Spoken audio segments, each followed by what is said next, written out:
Hey guys, welcome to today's video. We're going to do a little bit of welding here, using some 1/4 inch, I think, or it might be 3/16, one of the two. Not really that big of a difference for what we're doing.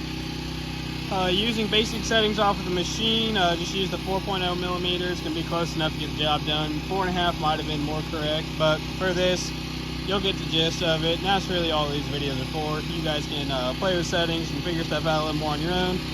But we'll take this. We'll go right in here. We've got that corner tip on there, the one that had those two flat sides. You guys remember from the tips video.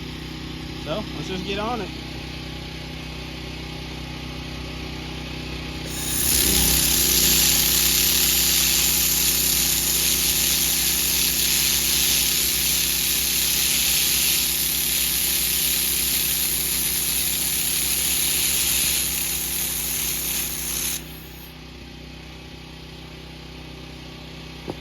I'll be honest, that ain't the greatest looking weld, but it had a little bit of a gap there and I didn't feel like cleaning it up worth crap. And so one of the things to remember when you're using this versus traditional methods is this wire spool will push your gun along.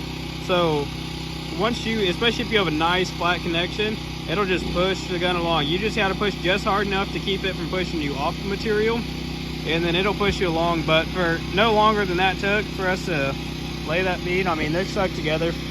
So let's lay the other side, maybe get a little bit better result. See if we can do it this way, where you guys can see. So, see, we got a decent little gap there.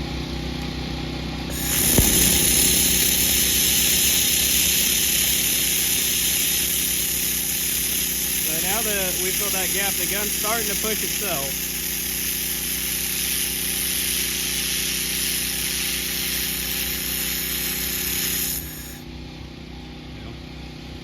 Okay, looks like we burned through a little bit, but I'm not too terribly worried. Like I said, it's not like we're using this for anything structural.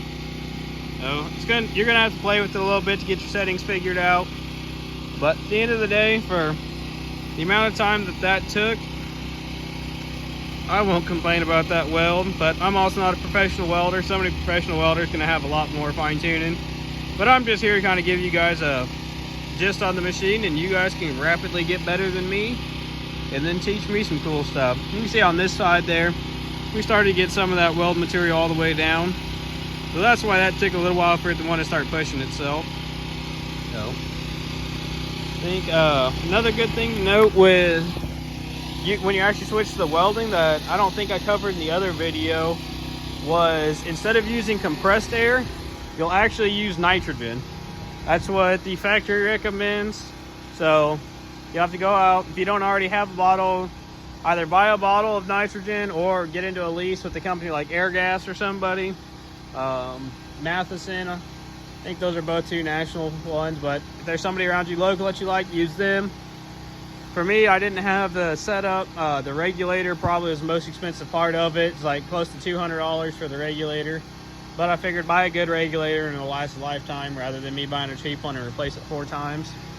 So that's really the only thing to note differently is make sure you change your air out. And that just makes a nice shielding gas so you don't get a bunch of I believe it's oxidation problems and brittleness in your weld.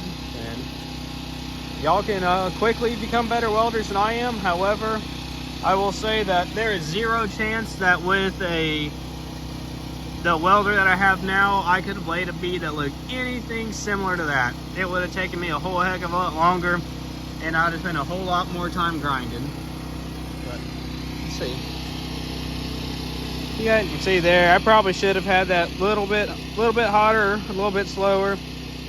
But it melted metal, it stuck it together, and if you wanted, you could get it apart. If you were really putting on something structural, yeah, you're gonna get better. But for running a quick example and showing you guys the basics how to use it, that's good enough for me. Y'all have a good one.